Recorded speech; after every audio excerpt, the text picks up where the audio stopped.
بسم الله الرحمن الرحيم الحمد لله رب العالمين والصلاة والسلام على رسول الله وعلى آله وصحبه أجمعين اللهم علمنا ما ينفعنا وانفعنا بما علمتنا وزدنا علما اللهم لا سهل إلا ما جعلته سهلا وأنت تجعل الحزن إذا شئت سهلا سبحانك لا علم لنا إلا ما علمتنا إنك أنت العليم الحكيم.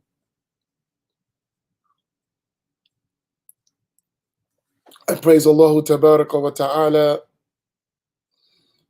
I ask Allah Subhanahu wa Ta'ala to send countless blessings and salutations on our Prophet Muhammad Sallallahu Alaihi Wasallam, his family and companions, and all those who follow them in excellence until the day of judgment. I ask Allah to grant us the sincere intentions. And before we start, let us all give the opportunity to share in the spreading of beneficial knowledge. So I ask all of you to make the intention to convey Islamic knowledge for the sake of Allah subhanahu wa ta'ala and the benefit of the creation, and press the share button. Everyone, inshallah ta'ala, make your noble intention to spread knowledge and press the share button. We lose a big good, a great benefit, when we benefit from knowledge and we don't share it with others. So it is an easy thing for us to do, to just press a button, share. It's very easy, and we give that reward. So let us all do that, inshallah, tabaraka wa ta'ala. Let us share. And I remind you of the hadith of the Prophet sallallahu alaihi wasallam, "Ad-dalu ala al-khayr kafa'ilihi." The one who indicates to good is as the one who does it. I want to start by asking Allah subhanahu wa ta'ala, and I ask all of you, that our country here in the United States of America, that calmer heads prevail. Yesterday was truly another among many sad days and disappointing days in our country. And it is only a sign of what is to come if we don't fix the hearts and the minds and the system under which we live. It is only an indication of what is to come. So for us as Muslims,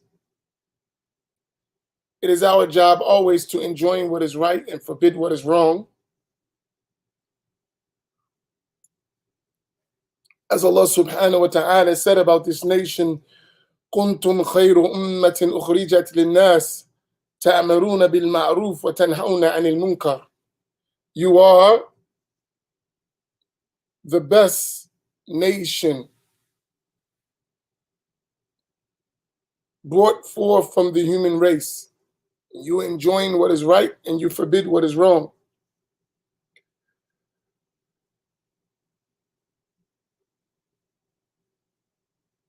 You know, I looked at that yesterday and I said to myself, we're getting closer. We're getting closer. And I mean closer to civil war. I don't know about you, but I've seen civil war and it's not pretty.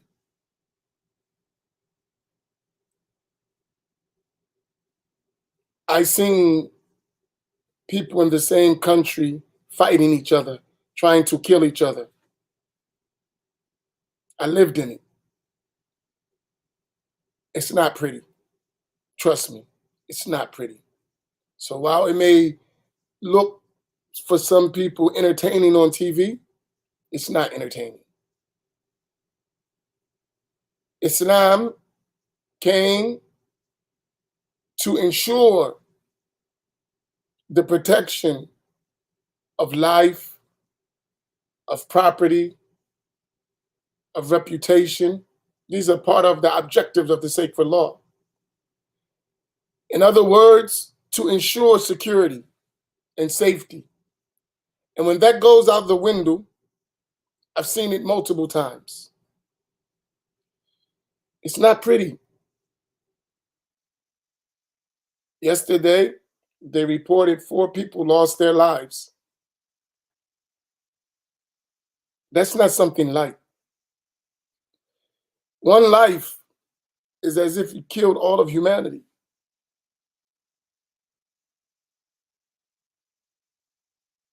We have to find a better way to solve our differences. We have differences, but we have to find a better way to solve them. Destroying our country, destroying property, making people feel unsafe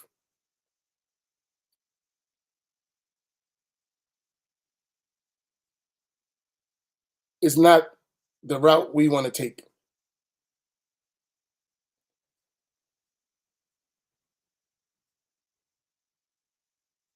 Subhanallah. So we make dua that Allah subhanahu wa ta'ala protects all of us from the evils of our own selves and the evil of those who wish to do evil and the evil from the whispers of shaitan. May Allah give us safety and protection.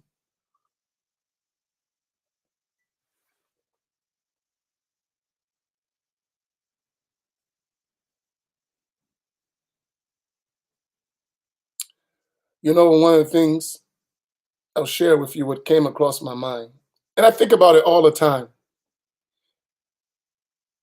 When you see unjust policies, and I promise I won't go long in this, you know how many young African Americans in that situation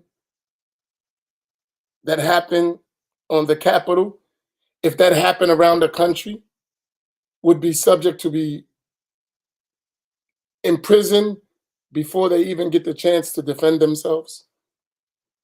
Because they made laws that would put a lot of the youth in prison, disenfranchise them, make it now illegal for them to have weapons, but they didn't put the same thing in the communities of others.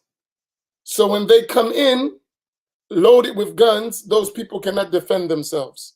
So if they defend themselves, they automatically become criminals.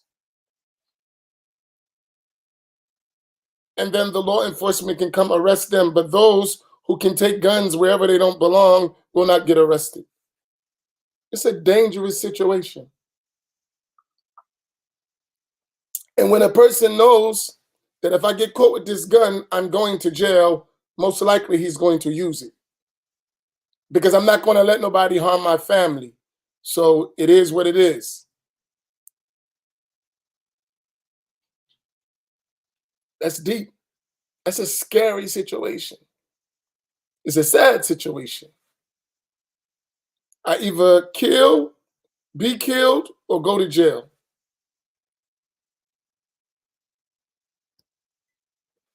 Imagine that spread around the country. That's the situation for a lot of African Americans in the inner city. You're talking about a recipe for disaster. So we need to think our way out of these things for the safety of us all. May Allah give us safety. Inshallah, we're going to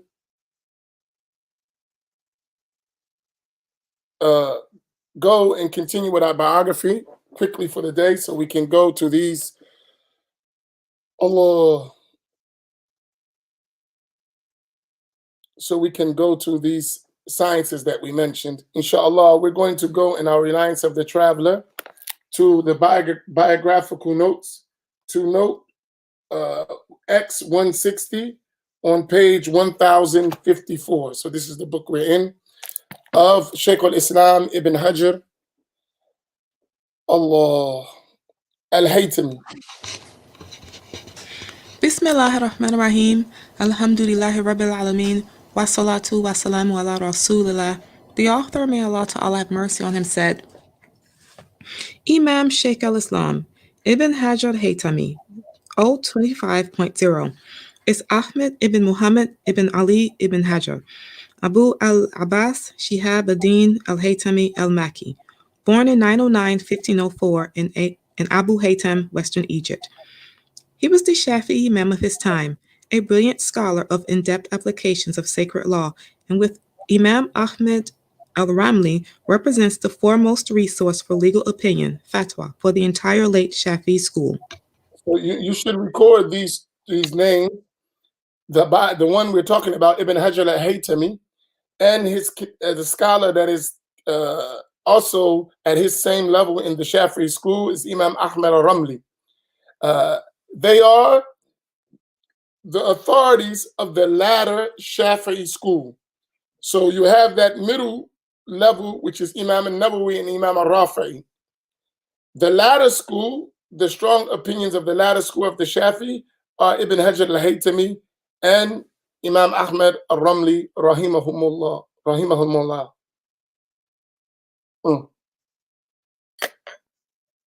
He was educated at Al-Azhar, but later moved to Mecca, where he authored major works in Shafi'i jurisprudence, hadith, tenets of faith, education, hadith commentary, and formal legal opinion. And one thing about Ibn Hajar al-Haytami, radiyallahu ta'ala anhu, he had, like those previous we mentioned, he was Ash'ari in Aqidah, because he wrote books in which he talked about Aqidah, and his books in Hadith, and his books in Al-Fiqh will indicate, and his books of legal rulings indicate his position. In fact, when he described Ahl Sunnati wal Jama'ah, Ibn Hajar al-Haytami, he said they are al-Asha'ira wal Maturidiyya. And we're on page 1054, X160, the biographical note. I keep emphasizing this, that these scholars, and I mentioned their position in Aqidah. The name Ash'ari and Maturidi is to identify a methodology and a systematic structure of belief. And we're going to talk about that in more details. We summarized it in the beginning of Sulam al-Tawfiq, or the Ladders to Success, in the section of the Creed.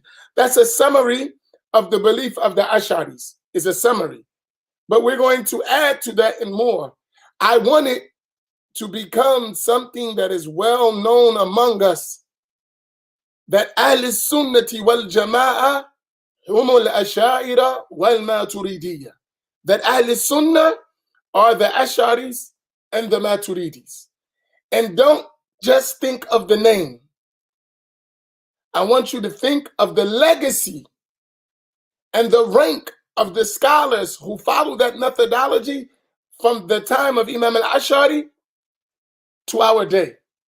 And that methodology that Imam al-Ash'ari codified and systematized and explained was the methodology of the early Muslims, the Salaf, from the followers of the followers to the followers and to the companions and back to the Prophet sallallahu alaihi wasallam.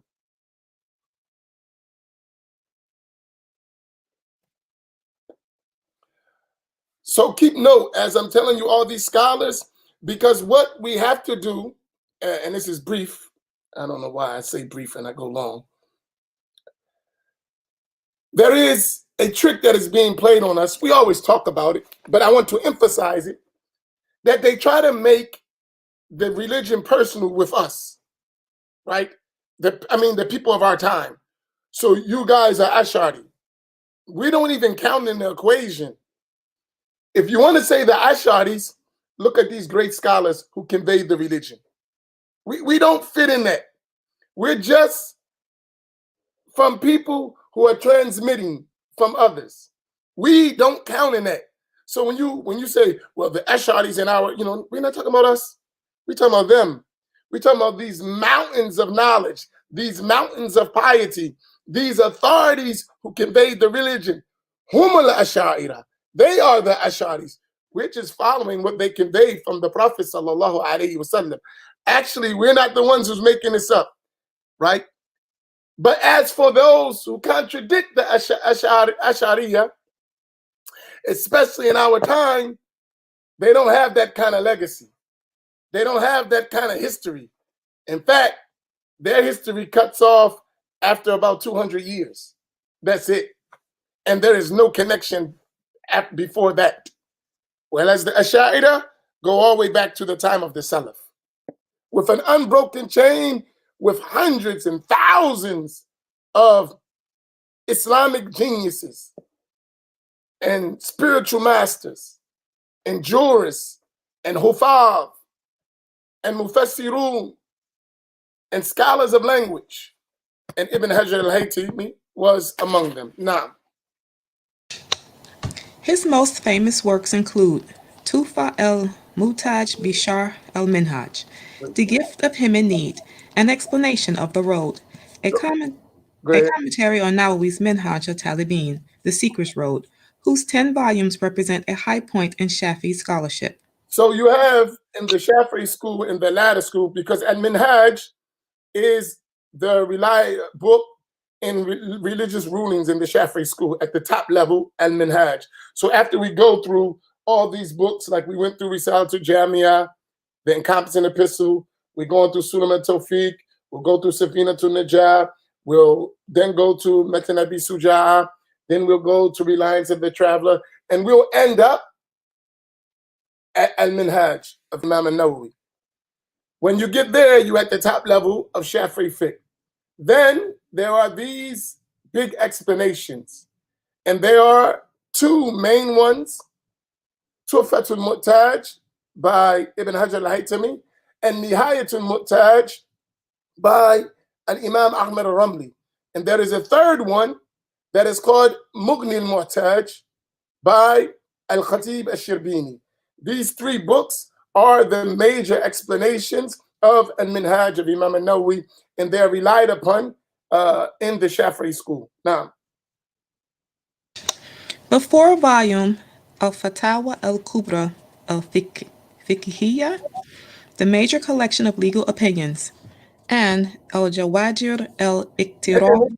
Al-Fatawa al-Kubra al-Fiqhiyya, in that book, Imam Ibn Hajar mentioned that Ahl Sunnah are the Ash'aris and the Maturidis. And al-Jawajir al-Iqtiraf. Al-Zawajir. Yes. Al-Zawajir means to stop you from doing something, to prevent you from doing something. And Iqtiraf al-Kaba'ir. Yeah, so it's stopping you from committing the major sins. It's a major work. Deterrence from committing enormities, which with its detailed presentation of Quran and Hadith evidence and masterful legal inferences, remains unique among Muslim works dealing with God-fearingness, taqwa, and is even recognized by Hanafi scholars like Ibn Abidin as a source of authoritative legal text, nusas, valid in their own school. So this book, Az-Zawajir and Iqtiraf al-Kaba'ir by Ibn Hajar al-Haytami, is a 2-volume book that deals with major sins. And there is a section in here,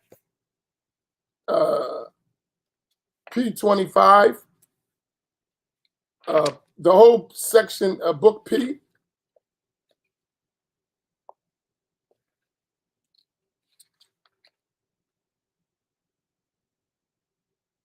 is from Al-Kaba'ir, from Imam al-Dhahabi. And then if you go to section W, Allah,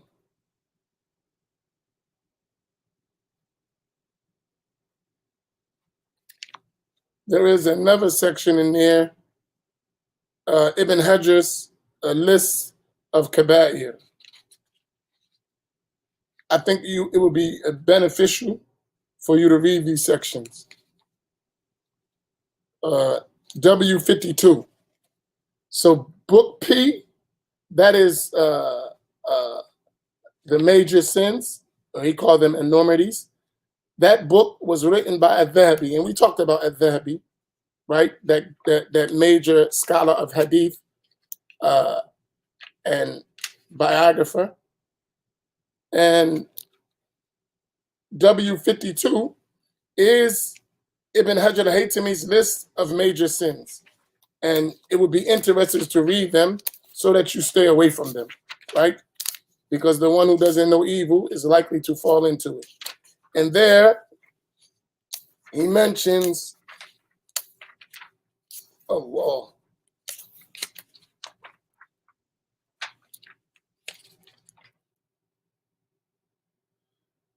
Around 442 major things that he considered among the major sins.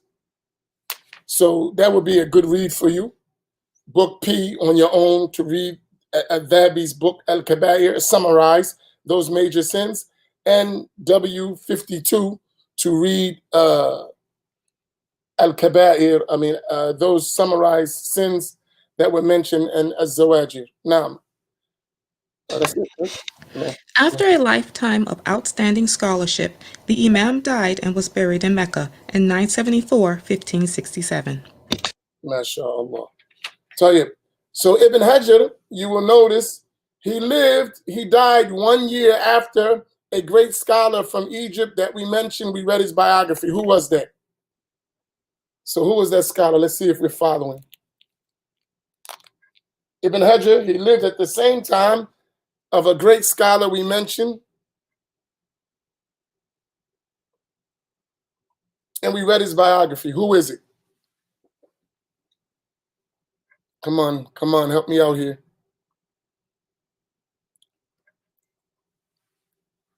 I see your questions. I'm going to come back to them at the end, inshallah. And if I don't answer your question, put it back. It's better if you write your questions down and hold them towards the end of the class, like 7:45, 7:40, so you have time, and then put them, because they'll go away as I'm looking at them, and I may not be able to get them. So have a pen and paper and write them to the side. It'll be better for you. No, Imam Suyuti. Not Imam Suyuti, not Asqalani. Come on.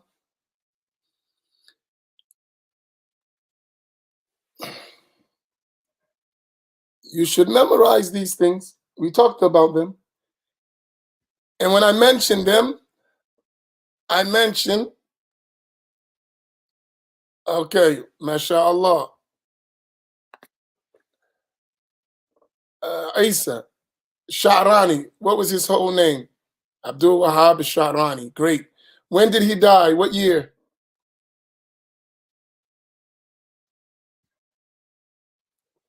لا أدري.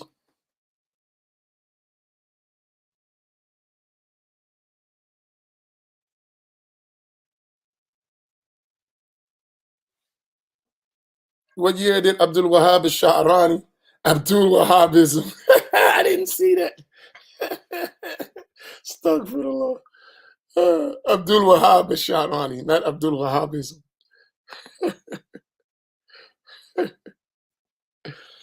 Right. Good. 973, 974. So Ibn Hajar al-Haytami lived in that same time. And we mentioned that Abdul Wahab al-Sha'rani, rahimahullah ta'ala, he mentioned also that the Ahl Sunnah are the Asharis and the Maturidis. Now, so let us go now to our 8 sciences. Quickly, could everyone tell me what are those 8 sciences? So I mentioned Al-Ulum al-Islamiyya, right? And I mentioned just 8, and there's more, but we got to take them step by step. So Al-Ulum al-Islamiyya, right? The Islamic sciences. How many Well, I mean, there were 8. I gave them to you, so you should have them memorized. What are they?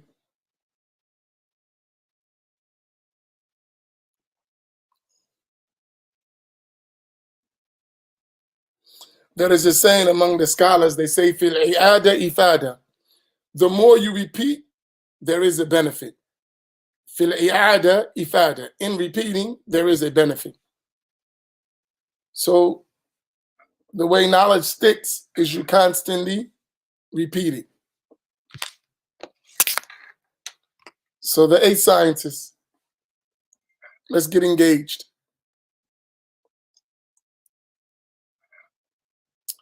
Okay, Malika. القرآن الكريم، الحديث الشريف، التوحيد، العقيدة، الفقه، أصول الفقه، السيرة النبوية، الآداب، التصوف, and نحو الصرف, نحو Arabic grammar. Great. Amina. Okay, great. MashaAllah, MashaAllah. Okay, MashaAllah. So, whenever we talk about knowledge, sciences, I want you to think of this hadith of the Prophet sallallahu alaihi wasallam. العلم بالتعلم والفقه بالتفقه. The Prophet sallallahu alaihi wasallam mentioned that knowledge is acquired through learning. So that's an active process of seeking knowledge, having a teacher, and learning. And the understanding of that knowledge is by someone giving it to you. Whenever you want to talk about the deen, as a student of the religion, you need to broaden your understanding of the sciences of the religion that you need to learn in order to practice it properly. So when we was talking about Imam al-Nawawi, they mentioned that how many lessons that Imam al-Nawawi used to take a day. Do you remember? And they said he used to walk down the street repeating his lessons. How many lessons a day did Imam al-Nawawi take?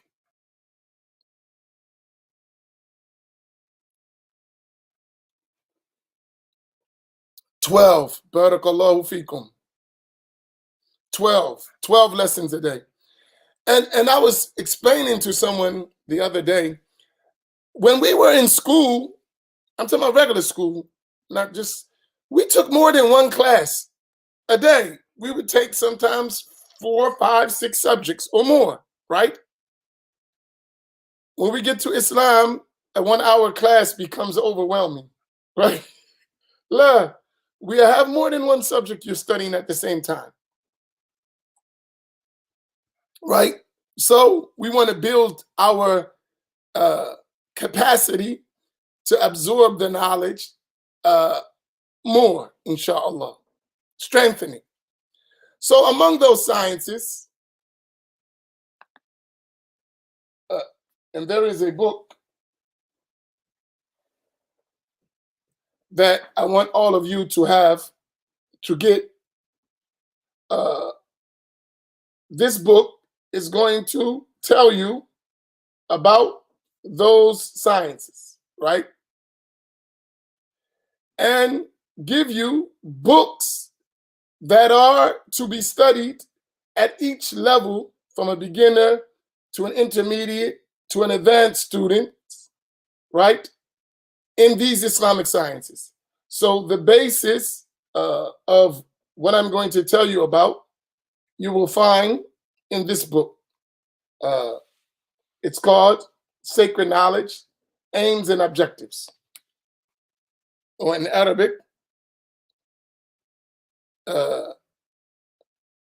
مقاصد حلقات التعليم ووسائلها, right? The objectives of the circles of learning and their means of acquiring it.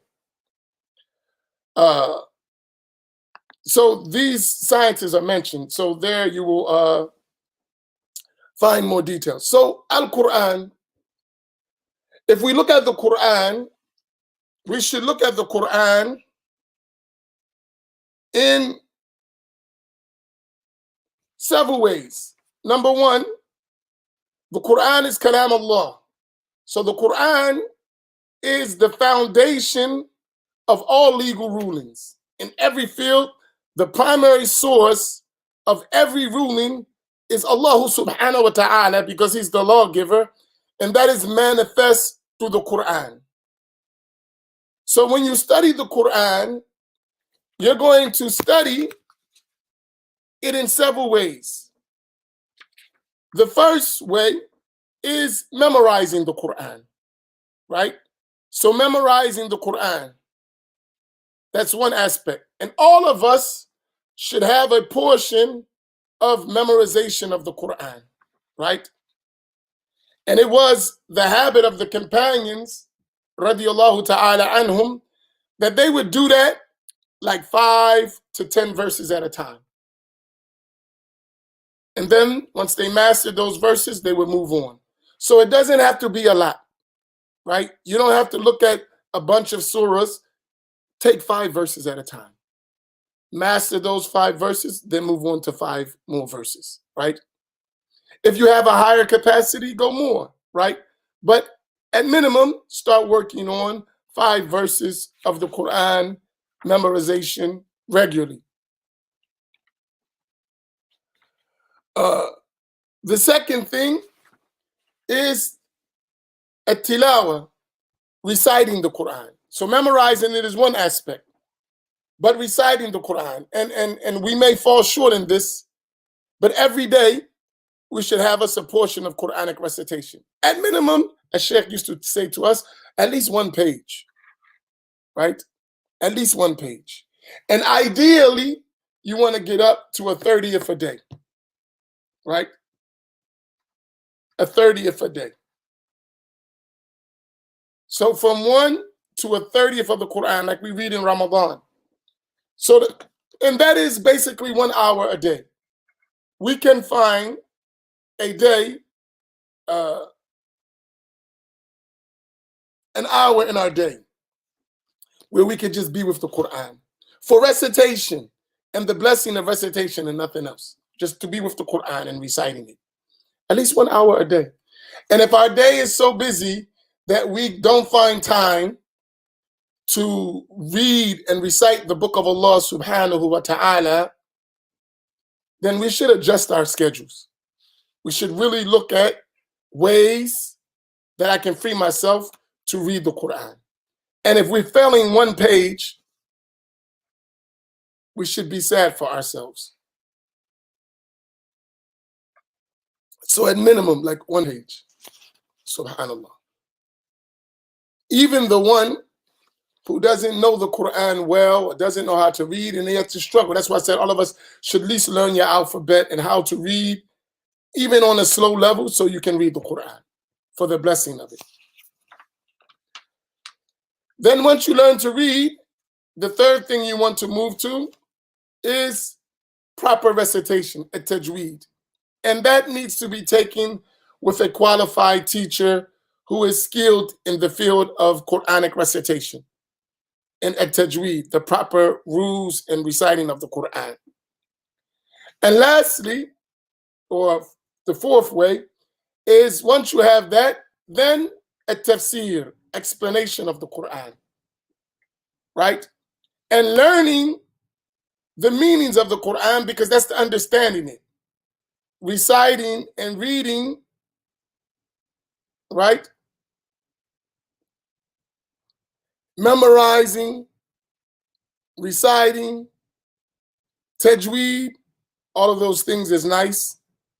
But the ultimate thing we want beyond that is to understand the words of Allah.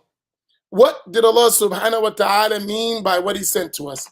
And that comes from tafsir. And there are reliable scholars who are experts in that field, and we should have recourse to their books. And this is important science. Because mostly everyone you hear with a bad belief, like someone who believes that Allah is in heaven, or someone who believes that Allah got hands or feet or a shin or a face, or Allah moves, you will find that they don't read the major works of tafsir. Why? Had they read the major works of tafsir, they wouldn't have those beliefs. You could know that you didn't read the major books of tafsir. The major books, the classical books, where the trustworthy books of explanation of the Quran, you wouldn't have that belief. Impossible.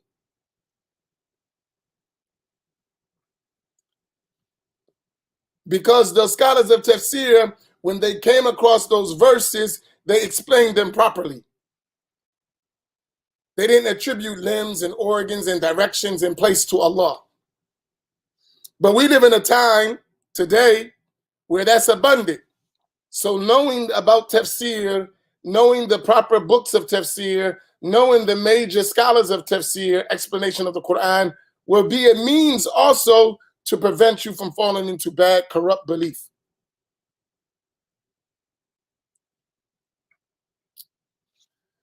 And the last thing related to the Quran is ulum al-Quran, the sciences of the Quran, and all about the Quran, and all of the aspects of understanding what relates to the Quran and the things you need to know about how the Quran is organized, how it's revealed, what the types of verses are in the Quran. All of that is in ulum al-Quran. And we mentioned yesterday the most famous book in ulum al-Quran. Let's see if anyone remembered it. Who wrote the most famous book in ulum al-Quran that mostly everyone studies? What's the name of the book, and when did that scholar die?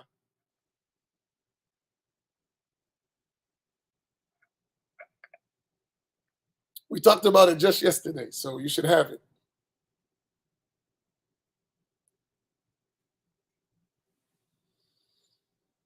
Mm-hmm. Mm-hmm.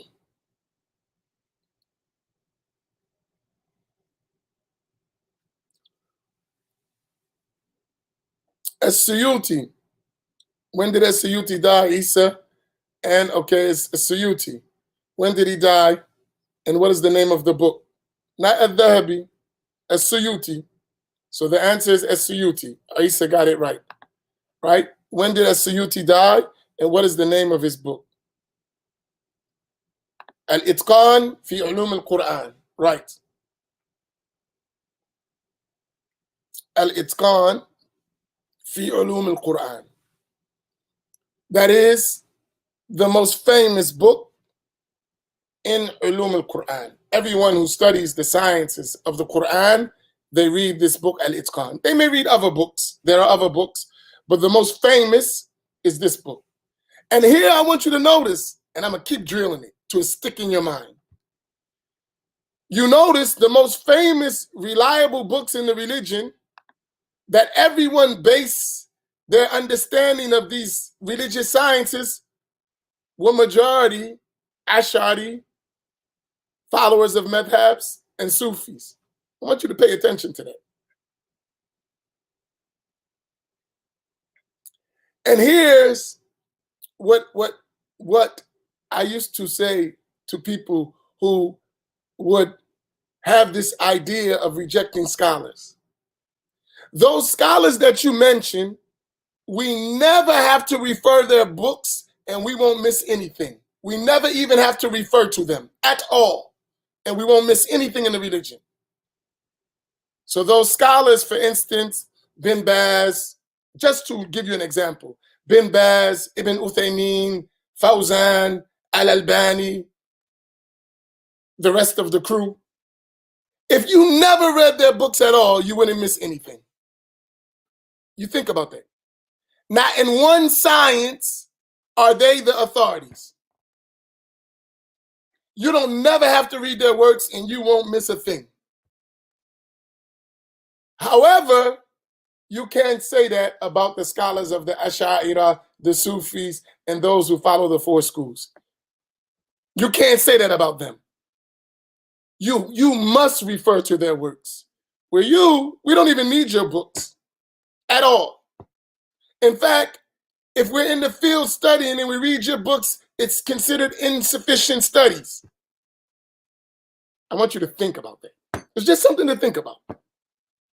Because the claim that's being made among us is a serious claim.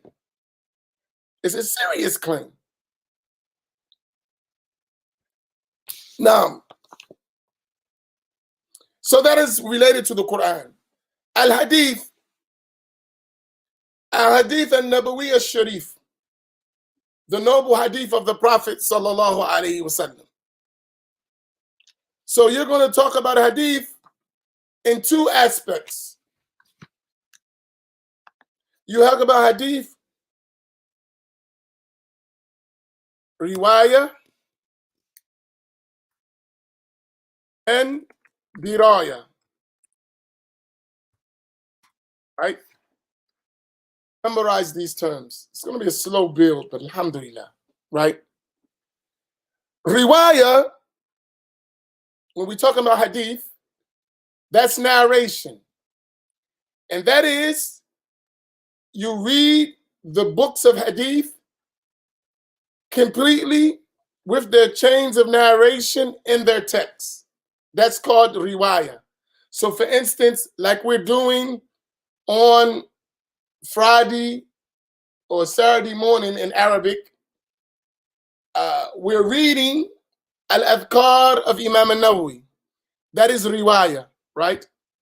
Even though we're translating and giving a little explanation in English, but the purpose is to read the book, riwayah, straight reading of the text. Diraya is, so that's narration. Diraya is understanding and explaining the text and the chain of narration and everything that relates to it. So when you study hadith, you want to do it riwayatan wa dirayatan, both by narration, which is a benefit. And that is something we started, and soon as this pandemic and this world, inshallah, may Allah give us some safety, we want to bring Sheikh Samir back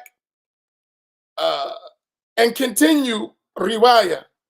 So far, we did with Sheikh Samir completely all of Sahih al-Bukhari, Sahih Muslim, Ibn Majah, Abu Dawood, and some other books of hadith. But these four main books out of the six, we completed here in America.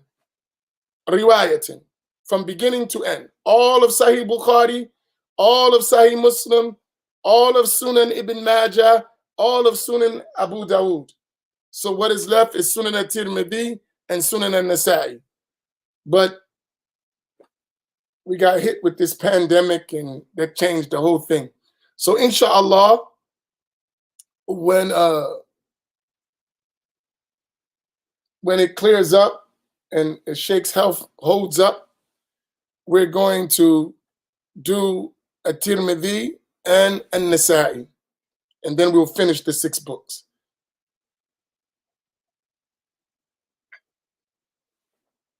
MashaAllah. Then you have diraya.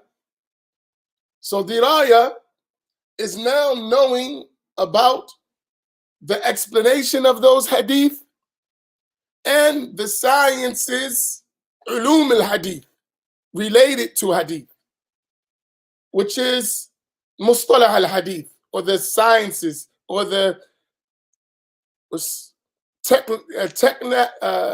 technical terms and the technical aspects related to hadith.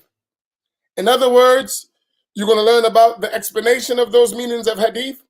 You're going to learn about the types of hadith. You're going to learn about the narrators of hadith. You're going to learn about types of narration. You're going to learn about ways to acquire hadith, the proper ways to acquire hadith knowledge. All that is ulum al-hadith.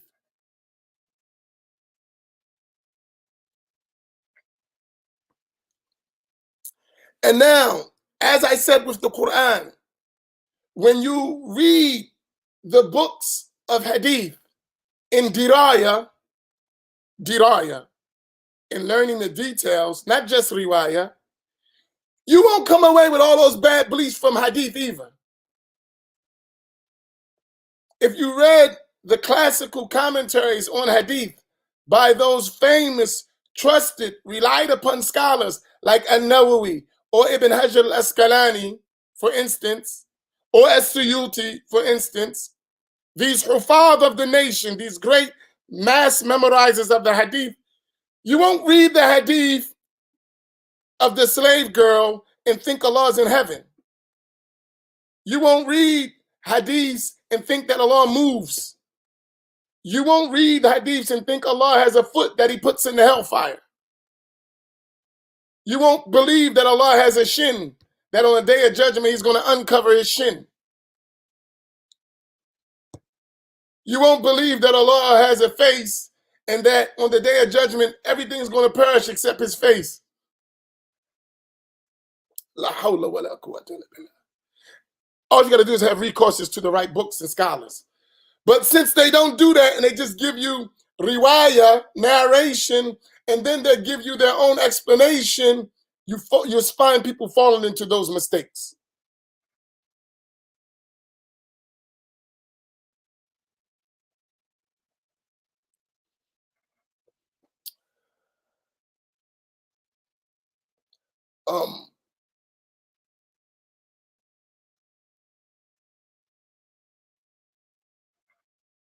Yeah, I think a lot of us don't listen. We hear, but we're not listening. We hear people tell us that stuff all the time, but we're not paying attention to what they're saying. What do you think when someone says Allah, you must literally believe the attributes of Allah? That's what they mean, literally. What does the word literal mean? It means actual. It has a physical form. Even if you don't know the form, it's physical. This is kufr, seriously. It's blasphemous. So when someone says Allah has a hand, but we don't know how his hand is, that's what it means. It's a real hand, but we don't know what it looked like. A'udhu billah. We cannot ascribe this to Allah. Had you read the proper books of diraya and hadith and the tafsirs of the Quran by our classical scholars and stop rejecting things for your own innovations, you will never fall into these things. Not at all. Because they didn't convey that. Because they understood proper belief before they learned the Quran and before they learned the hadith. It's extremely important. And the funny thing, and I want you, that's why I'm helping you, right? To memorize all these things. It may seem a little advanced right now, but when you get it and the lights come on, you're going to be able to protect yourself from some things. And I pray the day comes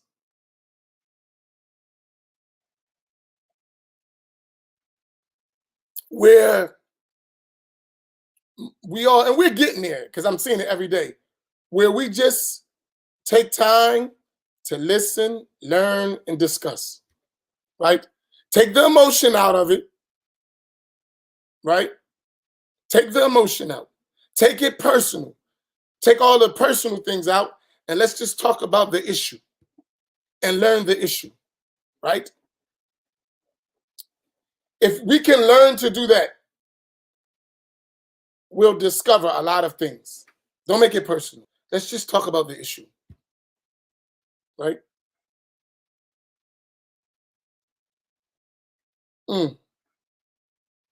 So this is hadith riwayatan dirayatan.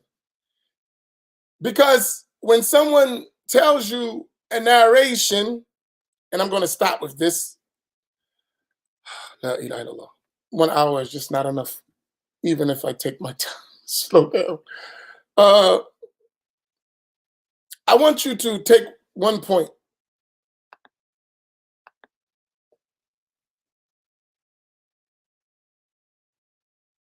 There is a difference between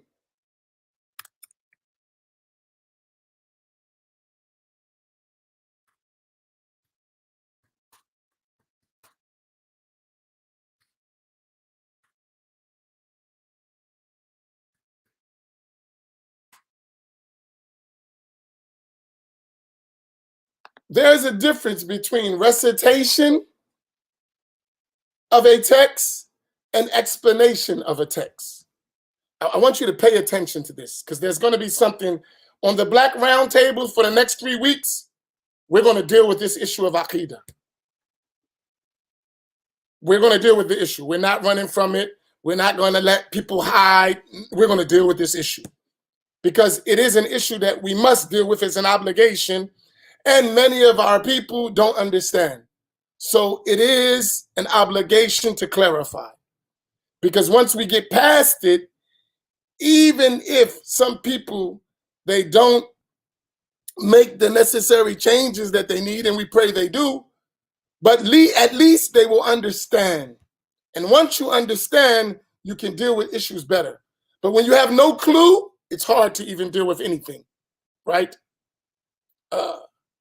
And unfortunately, we haven't had the opportunity, in all fairness, to hear the belief of the Ash'aris and the Maturidis and that methodology, because we've been overwhelmed and bombarded with the ideas of Wahhabism under the name of as-Salafiyya. So we don't even know what traditional Islamic scholars believed.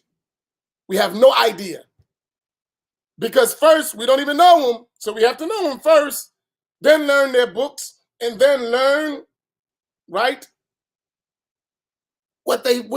how they understood things. It's extremely important. And I'm going to show you with books. I'm not just going to talk. It's not going to be just lectures. I'm going to have actual text so you can see.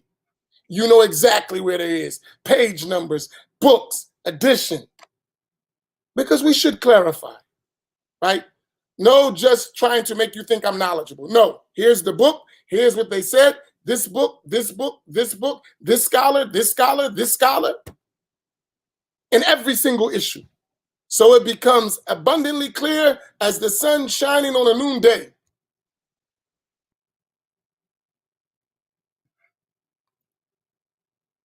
So it's not going to be a bunch of opinions thrown around. Nah, it's going to be dirayatan. Real examination of the text. Not from our words, from the words of these great scholars that you're learning about. What did they actually say?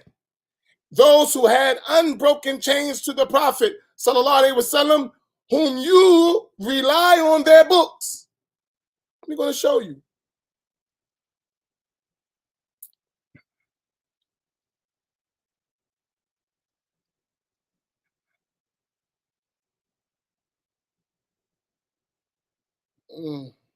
Now, let us stop here.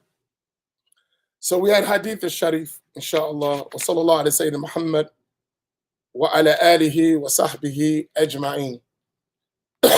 Quickly, if we have any quick questions, let's take them.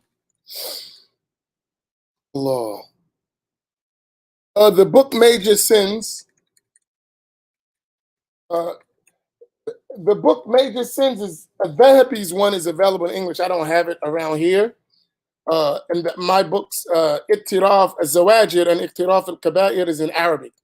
But it's not here. It's in the Masjid. It's not at my house. I'm home. But that section, if you go to section P, that's a summary of Dhahabi's book, the major things.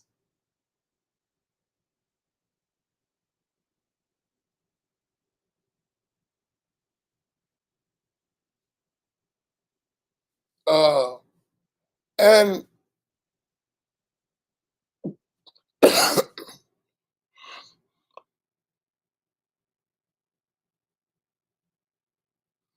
and W52 is a summary of Ibn Hajar al-Haytami's book.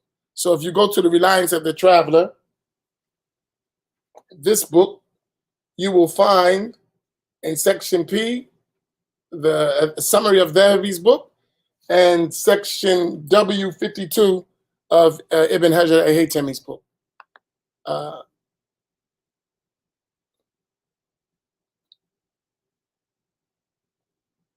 Inshallah, I can still show you the books later, the Arabic text if you're interested.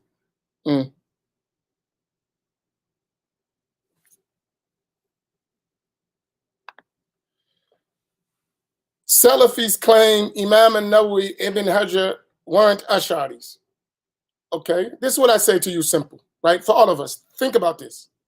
So they do make that claim, or they say they were influenced by Ash'aris. Okay, forget the name Ash'ari. What was the belief of al-Nawawi and what was the belief of Ibn Hajar al-Asqalani? Go read their books. You want to know the belief of Imam al-Nawawi? You can look at his book Al-Maqasid, which we're going to be teaching soon. Where is Al-Maqasid? Can you put the book Maqasid up? Al-Maqasid.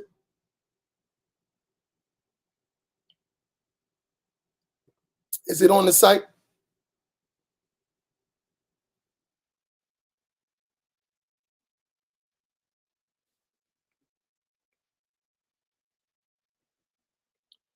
Here, Al-Maqasid, it was written by Imam al-Nawawi. The first section deals with Aqidah.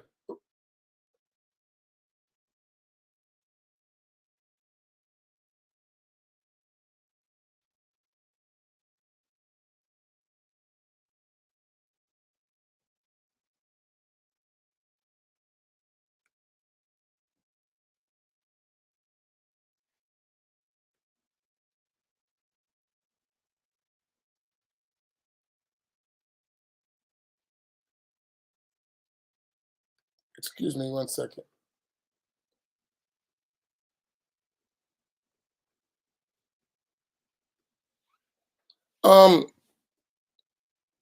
That book, Al-Maqasid, the first section tells you the belief of Imam al-Nawawi. He wrote the book.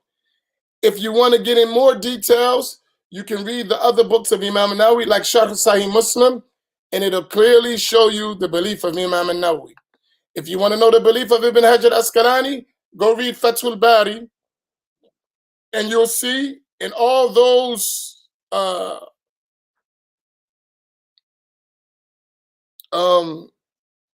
verses where those Salafis quote, read what Ibn Hajar said about them. And you'll see he didn't have the belief of the Salafis or the Wahhabis. He was Ash'ari. And all you got to do is read his belief. Forget the name. The name is just to identify a methodology, a system, a structure of belief. What was the belief? And you will see that the belief of the Ash'aris, the belief of Ibn Hajar, the belief of Ibn Hajar's teachers, the belief of Ibn Hajar's students, the belief of Ibn Hajar's contemporaries, they were Ash'ari. No doubt about it. See, that stuff you can talk about with someone who don't know nothing about Asanid, who don't know nothing about chains of narration. We just mentioned Ibn Hajar al-Haytami said the Ahl Sunnah are the Ash'aris and Maturidis. Abdul Wahhab al-Sharani mentioned the Ahl Sunnah are the Ash'ari. Zakaria Ansari. All of them were from those who took from the same rank of Ibn Hajar al-Asqalani. You mean they were his main students, as-Sakhawi, and they didn't know what he believed? They were his main students, and they were all Hufav, and they wrote books and texts about Aqidah, and they mentioned the Aqidah of the Ash'aris. They didn't know what their sheikh believed, and you who come 700, 800, almost 800 years later, you knew what they believed? Really? 700 years later, with no chain of connection to them, and you knew what they believe, and everybody else who would live with them, who walk with them, who study with them, who memorized their books, they didn't know what they believed? That's why I say you got to know chains of narration, because all of their students, they were clearly Ash'ari. You read their works, you see the position of the Ash'ari. Read their books. Stop reading these pamphlets, you know, that they give you, that are edited, that are cut and paste. La ilaha illallah. Naam, go ahead. Riwayah is just narrating with the isnad and the text. That's called riwayah. So you're just relating. When you read a hadith, you relate the chain of narration and the text, and that's it. That's called riwayah. When you go to explain and give more details about the narrators, about the text, about the different types of the sex, how it reached us, that's called diraya.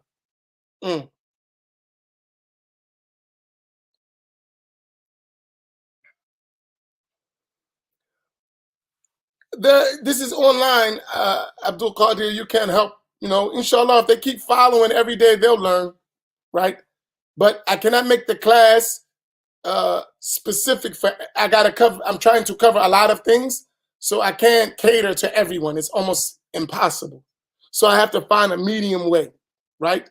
And bring them along. Inshallah, they will come along. And that's why we need more time and more help since we're getting there. That's why I asked you about bringing more teachers, that I could do what I need to do. Why? It would allow classes just for non-Muslims, beginners, classes for people who want to learn Hadith, classes for people who want to learn Quran, classes for Arabic, like different classes. But we have to build that up. So when we're asking for your contributions and your donations, if you see benefit, increase the benefit. You donate to increase the benefit so we can do more, right? This is a full-time activity. We need people who's dedicated just to doing this work. That's all you do. Don't do nothing else, right? We don't want you doing nothing else. Don't go get a job. Don't go get no career. Your job, your career is to teach the Islamic sciences. That's what you do. And we don't want you to do anything else. Research, study, teach, convey. That's all you do till you die, until you die. Nothing else. That's how serious we got to be about it.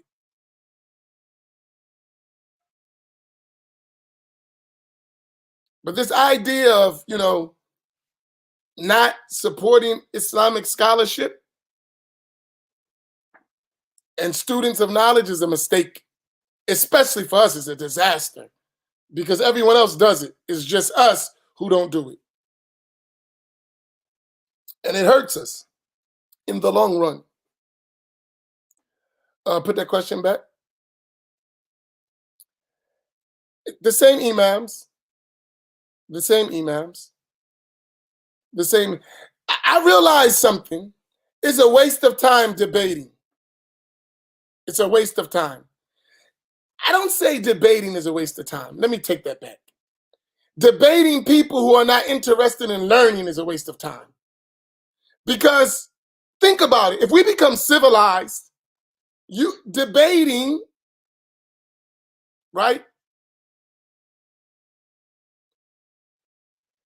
You go to Harvard, Princeton, Yale. They have debate teams. They have debate sessions, right? Ain't nobody hollering and screaming. You go to Congress. We watched yesterday, late at night, they was up doing what they call the people's work, and they was debating. Should we oppose the election? Should we not? And everybody presenting their case. Nobody punched nobody in the face. Nobody called nobody names. Well, sometimes they do.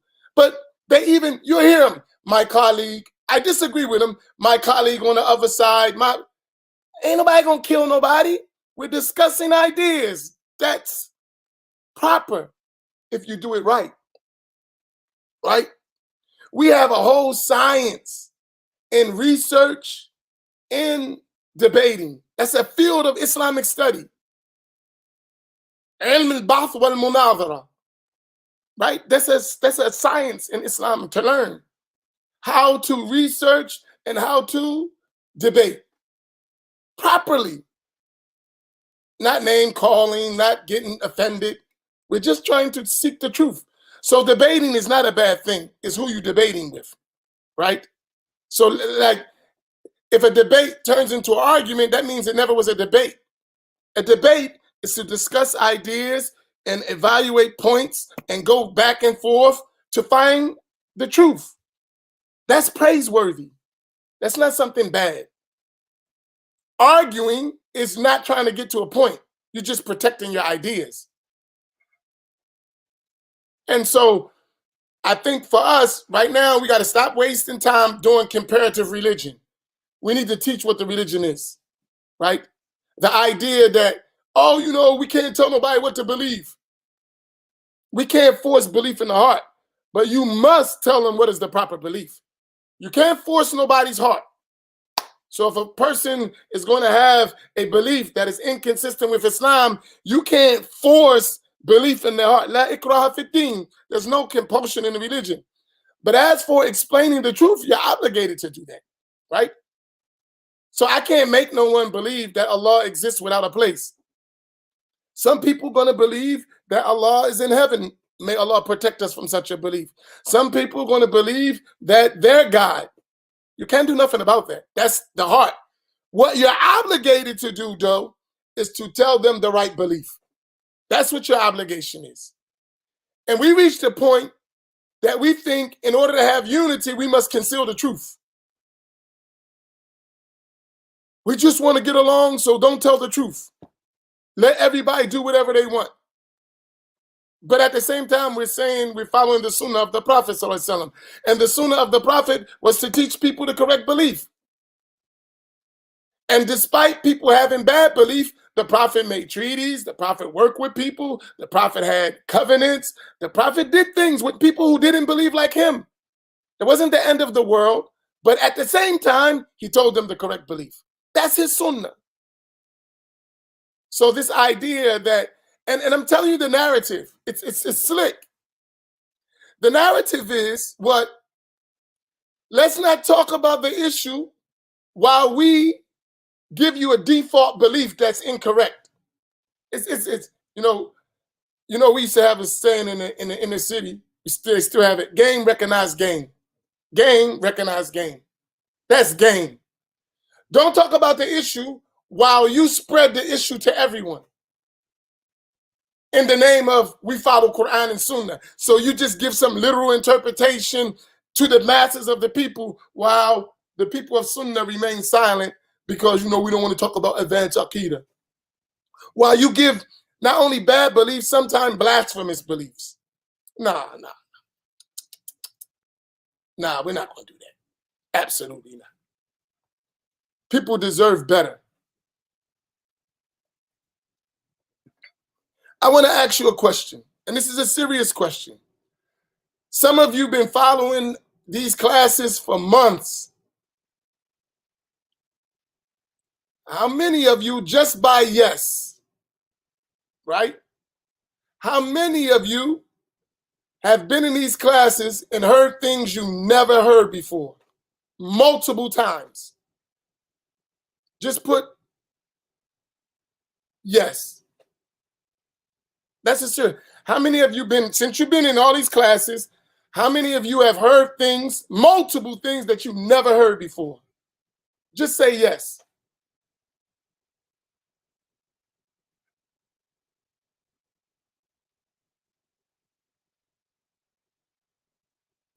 We got 80-something people in the class. Put yes. Me, yes, whatever. Muti got to be the eyeball, right?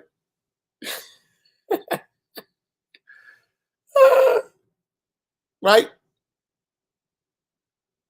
So I'm looking at all these yeses and keep going. We got all these people in here. And if you're being honest, I know you ain't heard all these things. I know it's multiple things you didn't heard. So I already know the answer to the question. But I want you to think about it and I want people to see it.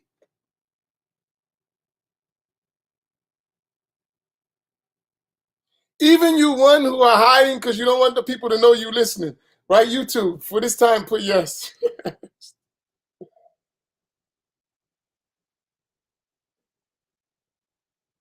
Right? Think about this.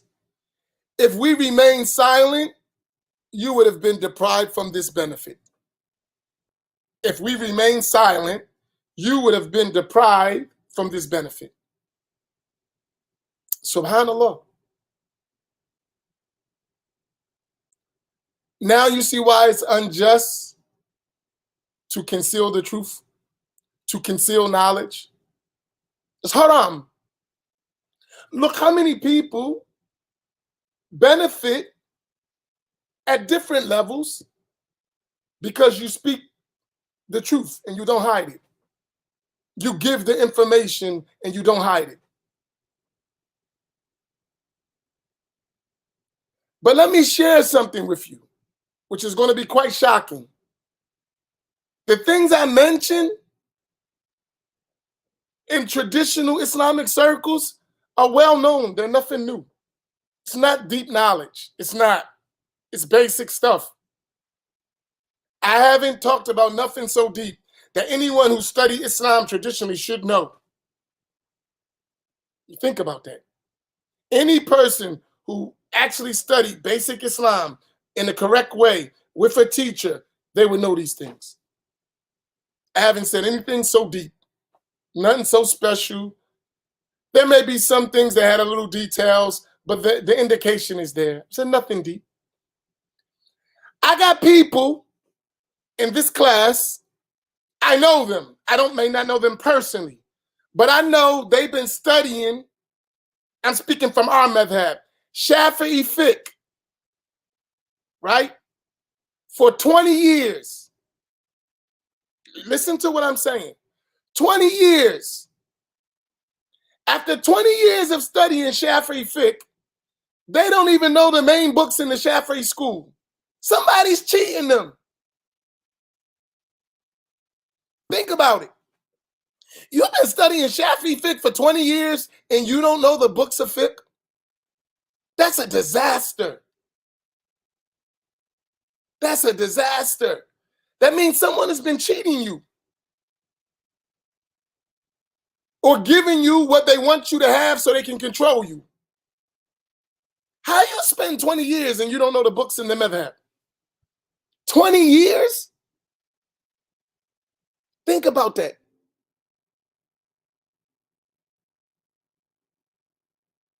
And we spoke about As-Suyuti, we spoke about As-Sakhawi, we studied them. They were 19 years old, 20 years old, and they were masters of fiqh and hadith scholars. The others, they were hufaz at 10 years old, 8 years old, 9 years old. By the time they was 10, 20, 19, they were judges. They were at the Supreme Court level in Islamic countries, giving fatwa. We 20, 30 years, and we don't even know the basic books of the madhab. Somebody been cheating us. Seriously, and it's time to stop. We've been around 20, 30 years, 40 years, and say, I still don't know the basic foundations of Islamic belief because somebody's been cheating us. And it's time for us to stop it, especially for succeeding generations. And call a spade a spade. You don't got my best interest in your at heart. You teaching us just enough so you can control us, so you can use us for your agenda. And that doesn't work for us. It works for you. But for us, we got to make a change. We got to break the chains. Because while you, in 20 years, you build schools, you build institutions, you bring new teachers, and then throw all of our teachers out in 20 years. Let's keep it real. I've seen this over and over and over again. I've seen it over and over in different groups, in different organizations. It's always been the same thing. 20 years, 30 years, you got a whole new group of teachers. Where was all of our people who've been on the ground for all these years? Why are they not teachers now? Why are they not running organizations? Why we haven't built things in our communities? We were on the truth. People been playing games with us. Seriously. And it's our responsibility to wake up and say no more. No more. It's fine to realize you've been had. Just don't stay like that. Right? It's fine to realize someone abused you. Just don't stay in an abusive relationship. Maybe you thought the person loved you. And maybe the first hit, you might have said, oh, he was just angry. Or the third hit. But after a while, you got to realize I got a black eye, a broken arm. Something is wrong here. I have to stop this. That's figuratively saying what has been happening to us for 20, 30, 40 years. That same abusive relationship, just in the name of religion. And the deen didn't come for that. Right? The deen didn't come like that. I'm going to tell you something about Sheikh Samir. And I appreciate him so much. One day, we were driving. And I said to him, I said, Sayyidi, I want to come and stay with you in Damascus. And I was serious. I was kind of tired, man. He said, you can't. Your people need you here. You have a bigger job to do. Just like that. I said, wow. He said, you can't. Your people need you here. You have a bigger job to do.